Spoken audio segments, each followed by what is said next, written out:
Chloe, who's calling in from Pennsylvania. And now for something completely different. Chloe, you're live on Truth Wanted. What's up? Oh, I was going to open with a joke about trying to sell a spec script, but I guess that's not going to work anymore.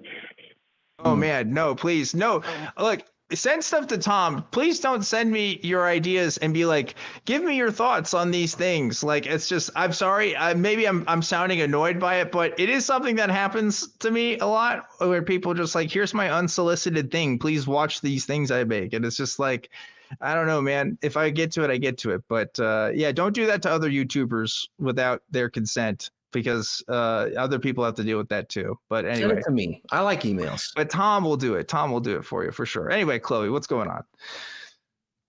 So, long-time a fan of the ACA. This is my first time on listening to Truth Wanted. So I'm not really sure about how the format goes, but it looks like it's a little loosey-goosey around here. My major question that I basically have for the entire atheist community is, can we as theists move away from the God claim, the existence of God claim, and possibly work towards better claims about our religious praxis, our spiritual life, these other things? Because there's no way in hell I can prove God.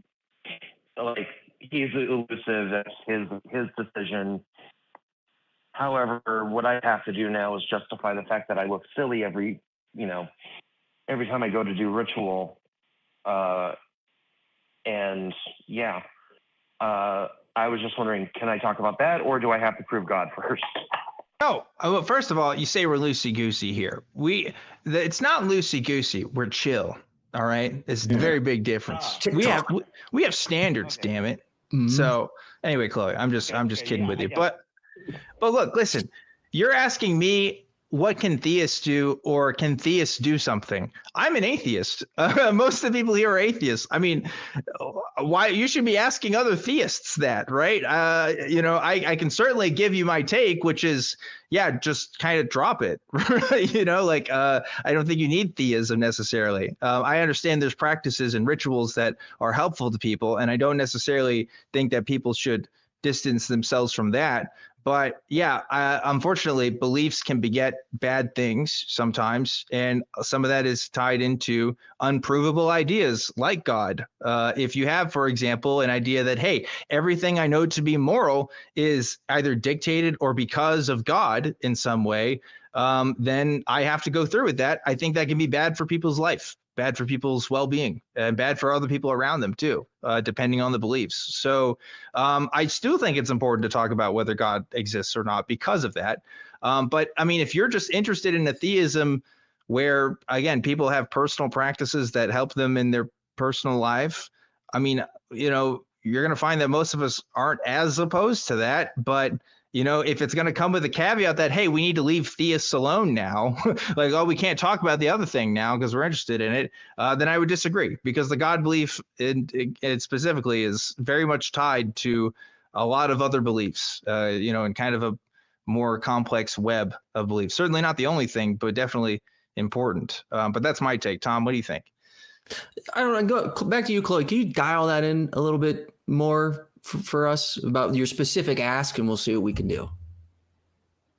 Sure. Like I said, I can't prove the existence of God, so I'm not even going to try.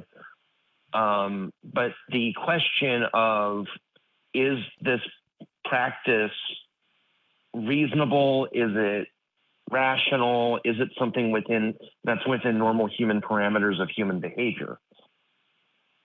What one? What's that? What one? Like, give me an example. Yeah. Like what are your practices that you're questioning? Eating crackers? No, it's idolatry, basically. Idolatry. Being an idol. What do you mean by that? Veneration of a goddess statue that contains the real presence of the goddess. Okay, so like when you say veneration, are you talking to it? Are you like bowing to it? Like what does that practice actually look like? I treat it like it's human. So I pet it. I bow to it sometimes. Sometimes I leave incense burning for it. Okay. I mean, are you asking us if we think that's okay? Like, what are you asking about it, No, I guess? What I'm asking is that at what point do these level of practices start encroaching on those bad things? Okay. Because can we have a little bit of ritual as a treat, or does that lead us down a slippery slope? Well, this gets into some very interesting territory. Let's talk about Gwyneth Paltrow for a second. Gwyneth Paltrow has made an amazing amount of money selling people absolute bullshit, right? Stuff that has vague claims to health, vague claims to, spiritual purity, etc., right? That a lot of people buy into or put more stock into than what it's worth, right? And end up getting burned by it. Now, this isn't just me saying this. There's been several legal accusations and stuff towards her, right? And of course, there's tons of people that have bought her stuff. But there is a question: do people just have a right to do that? I mean, I would try to help people in not going down bullshit when I see it, right? In some cases, obviously, like putting substances in your body or whatever can be dangerous, right? But like as far as like rituals and stuff, I don't know. I'm not going to be your boss. Like, I'm not going to be the one to say, hey, don't do this or don't do that, right? But like, I think it is worth examining if it is helpful, or if there is if it's a coping mechanism, or if there's other kinds of coping mechanisms that can be explored, right? I've talked to people on the show before that believe in tulpas, for example, right? People that believe in imaginary beings and stuff. And sometimes it's just out of interest, right? They just read about tulpas and they kind of want to make one. Sometimes it's the result of trauma. Like they have some sort of experience, and this is something that helps them make them feel better. So I don't know. I guess it's kind of looking at your own motivations there and figuring out what's working for you and what's not, whether it's worth keeping. But yeah, I'm saying a lot here. Tom, what do you think? Yeah, you direct it to me. I direct it back to Chloe. Chloe, let me make sure I'm understanding what you're saying here. I'm gonna mirror this back to you, which is that you do these rituals. They seem, not dangerous, not significant in any way, but they bring you joy. Is that right? Pretty much. Joy, Okay. clarity, meaning. Yeah, it's a habit. It brings a good feeling inside, and that's great. But to Dan's point earlier, and to what we were talking about at the beginning of the show, like it's generally this thing that you're doing is a symptom of some broader thing, especially when like at the basis of your argument is like, I know I'm not proving God or anything, but I like to believe this fun stuff over here because it gives me some sense of joy. Those little things in life, like those are the best things in life, a culmination of all those small things that can bring you joy and happiness and all of that. But if the basis of it is something that you can't prove, and from our side is just like not real, I guess the point would be, could we find something that would also bring you that joy without any danger of this, not to use slippery slope because there's a fallacy there, but like not to bring you any danger of believing things that aren't true just because it feels good. Meditation would be a great example. If like you have this ritual with this doll and you're rubbing its head and whatever, what was it? Tactile stuff, right? Having a little pen, right? Or a fidget spinner or something. Perhaps that's a more productive way that you could occupy your mind. Meditation could be a good way to bring you joy.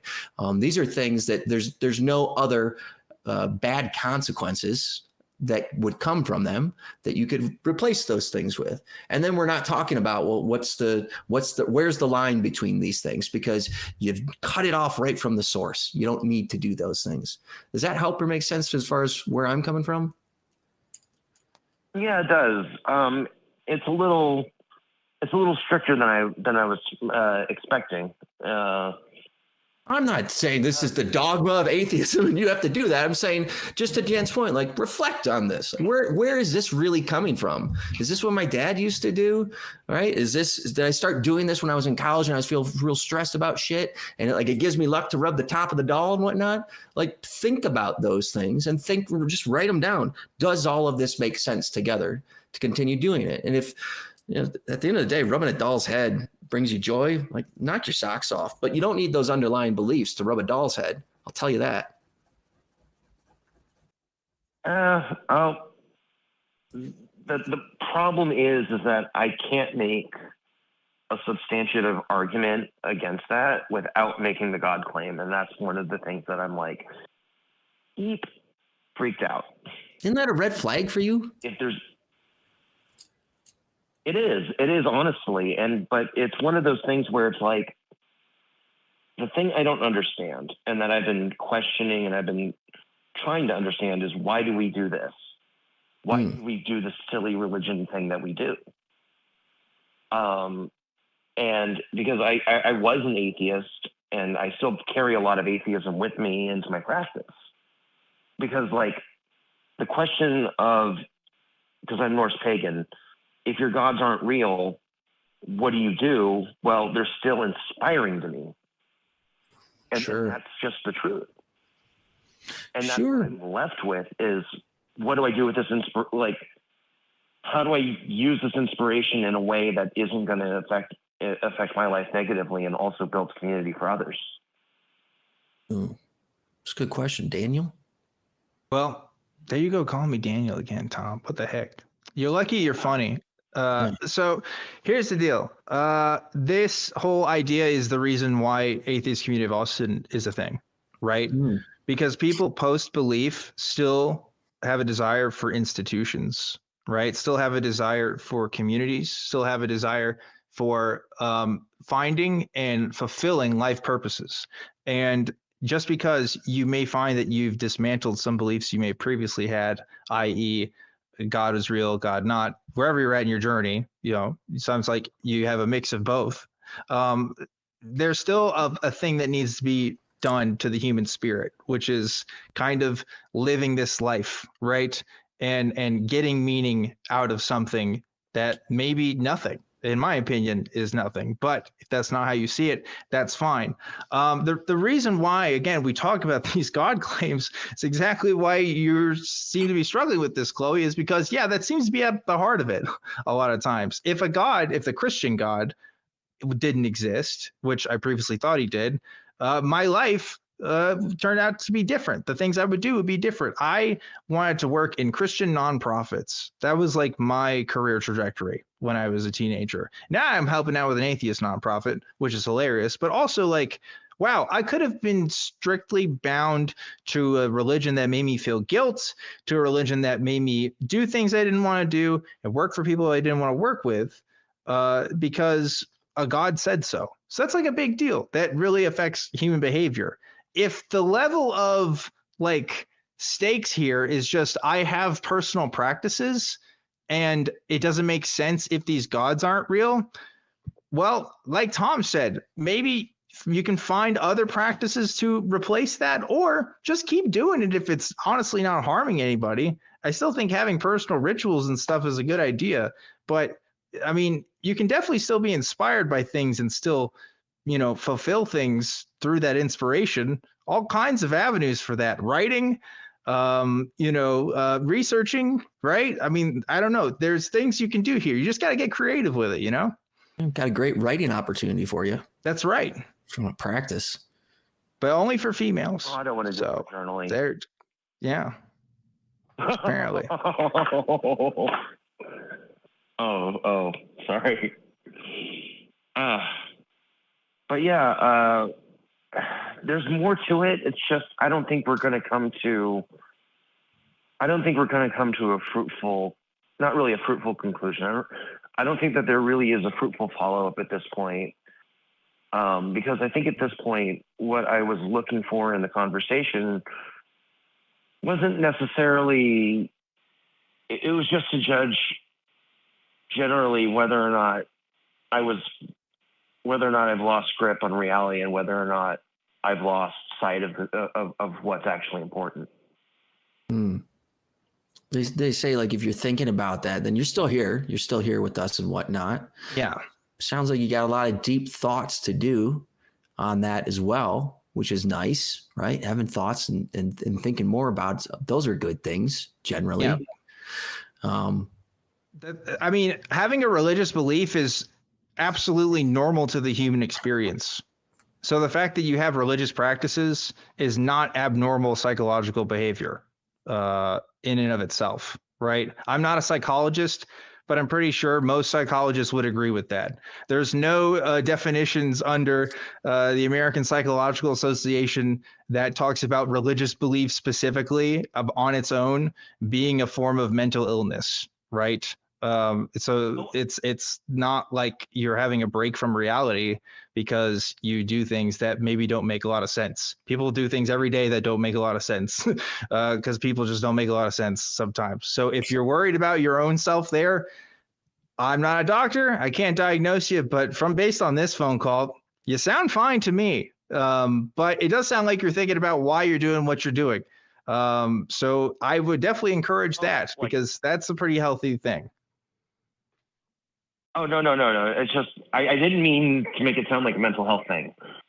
I just wanted to make sure that my spiritual priorities were still in order because, like, for me, I just want to make sure that I'm not losing sight that this is really about the profoundly human and not the abstractly fantastical. What do you mean? What are your spiritual priorities? Oh, right now it's just to be a better member of the community, to be a better member of communities, to learn everything that I can from other people's practices, and to generally just kind of live life. Okay. A good priority, living life, right? Same boat. I'm just thinking, you don't need a God belief to do that, Chloe. Oh, yeah, I know, but I'm just. What do they call that discomfort in your head? Like when you hear something, but it's a cognitive dissonance. Cognitive dissonance. It feels like that's what's happening whenever we talk about the God belief, Chloe. Mm-hmm. Okay, so let me get you where I'm at because I was worried this was where I was gonna sound a little off. It's my belief, and it's always been my belief ever since I converted out of atheism into theism, into paganism, that atheism is always more correct, but theism is more fun. And is the fun worth it? And that's up to your own values. That's up to your own values. If you value truth, oh yeah, maybe it doesn't matter as much, right? If you value just having fun, maybe it does matter. Maybe that's why it's something you should keep interested in. But it really just depends on your own values, Chloe. What do you think? Oh, I just want to make sure that these aren't values that are anathema to bring into your community. They're an anathema to our community? Well, I guess anathema is just a fancy word of saying just not good for. I've been hanging out with Christians lately, and I've been learning a lot of terminology that I wish would leave my brain. You ever hear the Voynich manuscript? Oh, yeah, I love it. It's just this. What do you think it is? Indecipherable. Yeah, what do you think? Oh, jeez. I think it's 16th century shit posting. Oh, can I say that on the air?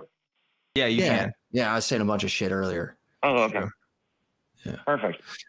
Yeah, I'm with you on that. Now, my wife, on the other hand, she's going like aliens, right? Aliens, come on, aliens, and all that. We don't have like an unhealthy, violent disagreement because she thinks aliens and I think, fucking great prank. But at the same time, how does this impact our life? Other than those brief conversations and just like once in a while thinking about it, not at all. So I think your original question is like, am I going too far down? Where's the line? Like all that fun stuff. Like we don't do these. We don't believe in these things and take them further because oftentimes beliefs inspire action. And when you start crossing the line into action, like with other people and shit like that, that's where it gets to be a little bit more complicated and nuanced. And we want to avoid those sorts of things, especially when it's based on this underlying God belief that we keep getting back to, like, we don't want to talk about that because it hurts up here. Make it stop type of deal. Mm-hmm. Pretty much. Again, I fear that we've reached the end of this conversation because I'm not sure where else we can go from here. and I've also been here for like 20 minutes, and there's probably other callers that want to get on. One last question. What kind of doll is it? Oh, sure. Oh, it's just a cheap resin figure I got off of Amazon. Of what? Or not? Oh, it's the goddess Freya. Who's Freya? Oh, she's a Norse goddess that's a member of the Vanir tribe. Gotcha. I would explain it further, but I'm pretty sure that would violate some sort of rule on proselytization. Oh, I don't think that would. But listen, Chloe, first of all, we decide how long these conversations go on, so don't worry about that. But you've been we appreciate Theist callers more so. We tend to do longer conversations because they tend to be the more interesting ones. Not all the time, but usually they are. And this is an interesting one because I think we're dealing with a lot of different concepts here. But I understand that you felt like you've all you've needed to say, but let me at least leave you with this. You're obviously a very thoughtful person. You're thinking about your own beliefs, and it's very admirable. And I, of course, encourage that, just like everybody else. But you also said some things that I think might need some things thought through yourself. For example, saying the religion is fun, right? And atheism is just not fun. And that's an interesting assumption, I think, right? Like, how much fun can I have as being a non-believer as well, right? There's also some different avenues to explore there. Maybe revisiting some of that and thinking about why a non-belief is such a bad option can maybe lead you to some other paths or not. If you find that the path you're on is working for you, that's great. But clearly you're calling because you're conflicted. So if you want to get my perspective, there you go. Maybe non-belief is a better answer than you initially thought, right? I don't know. That's just me. But Chloe, thanks again for calling and appreciate your time.